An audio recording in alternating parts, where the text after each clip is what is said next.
We know the old order is not coming back. We shouldn't mourn it. Nostalgia is not a strategy.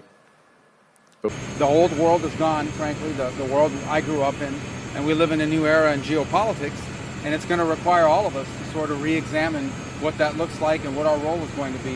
Do you think we are in a new world order? We keep on talking about this new world order, but no one really knows what it is. No, and I think... What does it mean for middle powers to live the truth? Well, first, it means naming reality. Stop invoking rules-based international order as though it still functions as advertised. Call it what it is, a system of intensifying great power rivalry where the most powerful pursue their interests using economic integration as coercion. It means acting consistently, applying the same standards to allies and rivals. When middle powers criticize economic intimidation from one direction but stay silent when it comes from another, we are keeping the sign in the window. It means building what we claim to believe in. Rather than waiting for the old order to be restored, it means creating institutions and agreements that function as described. And it means reducing the leverage that enables coercion. That's building a strong domestic economy. It should be every government's immediate priority. And diversification internationally is not just economic prudence, it's a material foundation for honest foreign policy, because countries earn the right to principled stands by reducing their vulnerability to retaliation. We have a recognition of what's happening and a determination to act accordingly. We understand that this rupture calls for more than adaptation. It calls for honesty about the world as it is. We are taking the sign out of the window.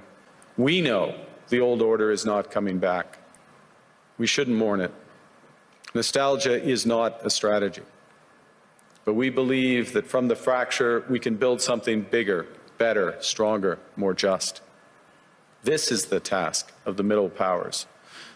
The countries that have the most to lose from a world of fortresses and a most to gain from genuine cooperation.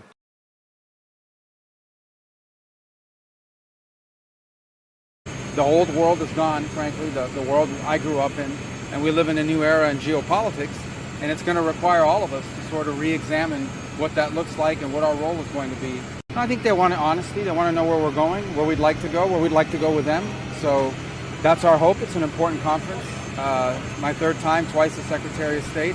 We'll have a lot of members of Congress there, so as well. I'll see them tomorrow as well. So it's important, and I think it's at a defining moment. And I refer you back to even the speech or the statement I gave during my nomination hearing as Secretary of State. The world is changing very fast right in front of us. The old world is gone, frankly, the world I grew up in, and we live in a new era in geopolitics, and it's going to require all of us to sort of re-examine what that looks like and what our role is going to be. And we've had many of these conversations in private with many of our allies, and they are our allies. And we need to continue to have those conversations. And I think Saturday, hopefully, and the meetings we'll have there will move us in that direction.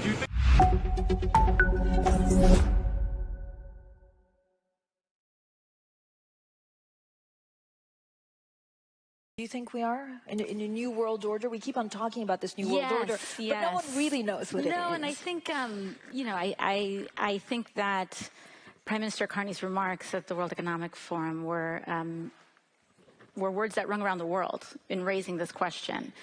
But I think that also in his remarks, as well as part of this larger conversation, there was this undertone, this undercurrent, this suggestion that it was a rules-based order sometimes.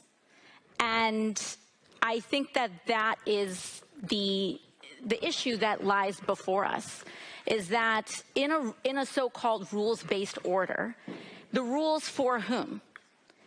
Because for all too long, the rules only applied to the United States, Europe, its allies, and we would carve out exceptions for the global south. And I think that when you have a rules-based order where you carve out exceptions to our values, exceptions to our rules, eventually the exceptions become the rules. And I think that, to your original point, over the last 5 years, we've seen such a breaking and such a fraying of these alleged Western values that people wonder if it ever existed in the first place. So I don't know if it's necessarily that we are in a post-rules-based order. I think it's possible that we were in a pre-rules-based order.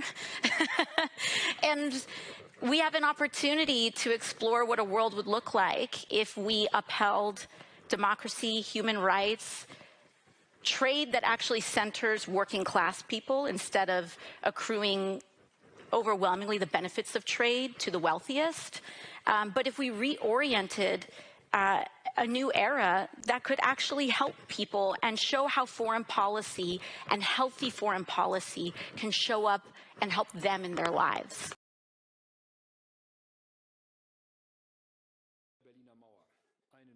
Wenn es nach dem Fall der Berliner Mauer einen unipolaren Moment in der Geschichte gegeben hat, dann ist der lange vorbei.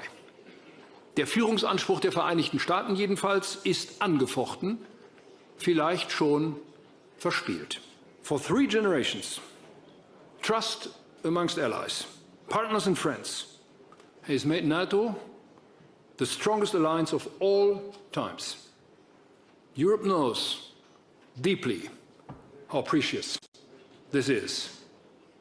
In the era of great power rivalry, even the United States will not be powerful enough to go it alone. Dear friends, being a part of NATO is not only Europe's competitive advantage, it's also the United States' competitive advantage.